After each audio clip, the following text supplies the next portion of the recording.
Hi, Don Zoldi here, P3 Tech Consulting. I'm Dave Kraus, Influential Drones. We're on day 4 of the FAA's Drone Safety Awareness Week, and today we're going to talk about how safe flyers know the rules. The mission of the FAA is to protect the national airspace system.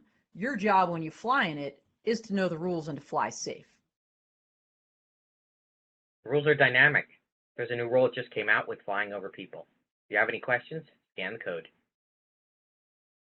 There's also rules about flying in game day. It's dangerous to actually fly over an occupied stadium. Put that drone away, enjoy that game instead. Flying over vehicles can cause a distraction, but you are actually allowed to do it. If you have any questions and are wondering how, scan that code. Last but not least is operating at night. It can really cause some complications on your eyes. I strongly encourage everybody to take a class. Have any questions about that rule?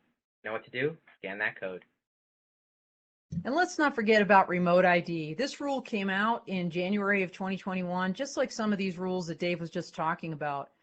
Way too complicated to explain here. So what I'll say is check out my website, P3 Tech Consulting. I've written extensively about it, but more importantly, check out the FAA's website.